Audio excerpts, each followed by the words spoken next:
Hello viewers, আজ আমি আপনাদের মাঝে নিয়ে এসেছি একটি গজ কাপড় কাটার কামিজ। কামিজটা কিভাবে কাটতে হয় তা আমি দেখিয়ে দিচ্ছি। প্রথমে এই দুটি পার্ট একসাথে ভাঁজ করে নেবেন। গজ কাপড়টা একটা ব্যাক পার্ট একটা ফ্রন্ট পার্ট হবে। ব্যাক পার্ট আর ফ্রন্ট পার্ট দুইটা একসাথে ভাজিয়ে নেবেন। ভাজিয়ে নেওয়ার পরে কাজটি হলো, আপনি দেখবেন লম্বাতে কতটুক আছে। যদি লম্বাতে শর্ট হয় তাহলে এটা কিভাবে বড় করতে হয় সেটা আমি আজকে আপনাদেরকে দেখিয়ে দেব। একেবারে নতুন নিয়মেই আপনাদেরকে দেখাবো। এটা কাঁধের উপর দিয়ে আপনি বড় করতে পারবেন। এই যে ৪৫ ইঞ্চি, কিন্তু এখন কামিজটা আপনার বানায় কমপ্লিট করতেই হবে ৪৫ ইঞ্চি, কিন্তু এখন এটা কাপড়টা আছে ৪৫, এখন ২ ইঞ্চি তো আপনার সিলি করার জন্য লাগবে। সেই সিলি করার জন্য ২ ইঞ্চিটা আপনার উপর দিয়ে বাড়িয়ে নিতে পারেন। নিচে দিয়ে যদি বাড়ান তাহলে এটা আপনাকে জোড়া দেখা যাবে, তাই এটা উপর দিয়ে বাড়াতে পারেন আপনি। এখন যে বডির মাপটা নিচ্ছি আমি, বডির মাপটা নিয়ে এখন আমি নেব মোড়ার মাপটা।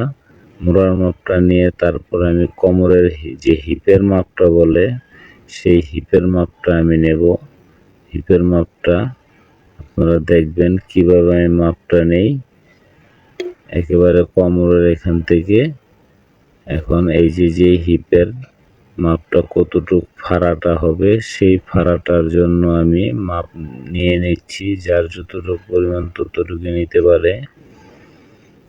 মাপটা নিয়ে তারপরে আমি এখন এই যেই হিপের মাপটা দিচ্ছি, এই হিপের মাপটা এখান থেকে আপনার যে মাপ বডির মাপ থেকে আপনার অন্তত ১ থেকে ১.৫ ইঞ্চি একটু ছেড়ে নিতে হবে সিলি করার জন্য। আর এখন সেই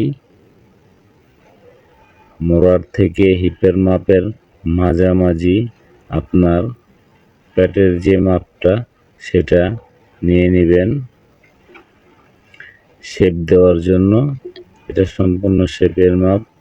এখন এই নিচ দিয়ে আমি মাপ দিয়ে নিচ্ছি।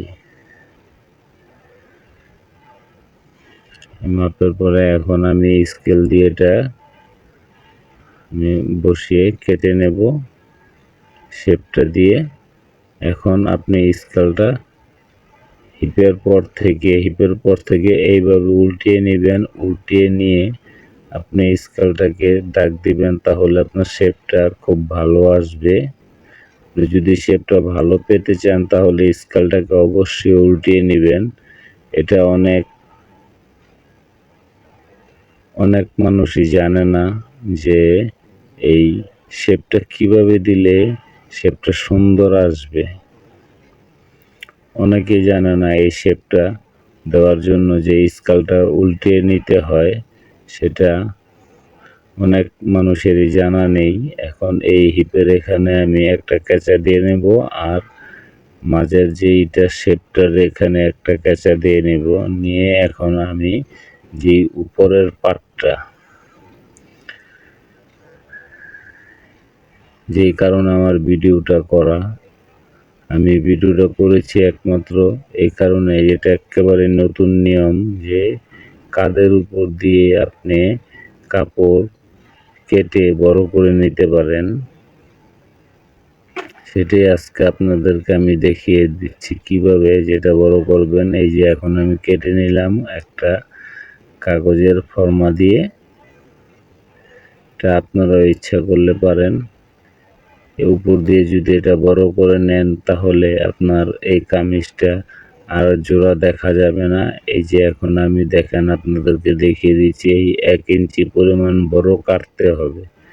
বড় কাটলে সিলির জন্য এটা করে নেবেন। এই যে দেখেন এখন ৪৫ থেকে ৪৭ হয়ে গেল। এখন আপনি সিলি করার পর সেটা আপনার মাপের মধ্যে আসবে।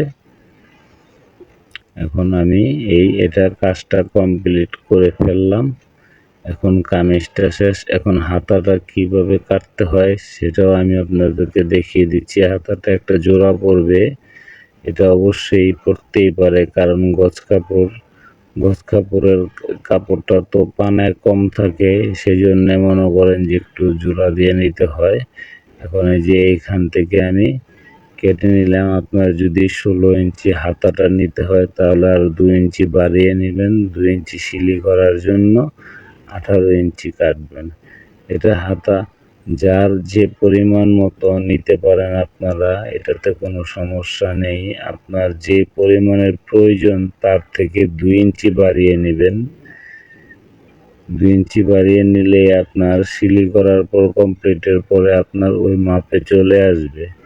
এখন আমি আপনাদেরকে দেখিয়ে দিচ্ছি যে হাতাটা কিভাবে যে মোড়ার রাউন্ডটা দিতে হয়। যদি মোড়ার রাউন্ডটা আমি যেভাবে দিচ্ছি এভাবে যদি আপনারা দিতে পারেন তাহলে আপনাদের কামিজটা পরে খুব আরামদায়ক বোধ করবেন। আপনারা কামিজটা পরলেও আপনাদের খুব ভালো লাগবে, সুস্থ লাগবে। আপনারা এইভাবে যদি আমার এই হাতাটা দেখে দেখে যদি আপনারা কেটে নিতে পারেন, এই হাতাটা এই রাউন্ডটাই সবচেয়ে বড় কাজ। এই রাউন্ডটাই অনেকে দিতে পারে না, রাউন্ডটা দেয় না বিদায় আপনার হাতার বগলের নিচে কাপড় জমা হয়ে থাকে, অনেক ফুলে ফুলে থাকে। কিন্তু যদি এইভাবে রাউন্ডটা দিয়ে নেন তাহলে আর এটা ফুলে থাকবে না। এই আমার হাতা কাটা শেষ। চ্যানেলটি যদি আপনাদের ভালো লেগে থাকে, আমার ভিডিওটা ভালো লেগে থাকলে চ্যানেলটিকে সাবস্ক্রাইব করে শেয়ার করে আমার পাশে থাকবেন।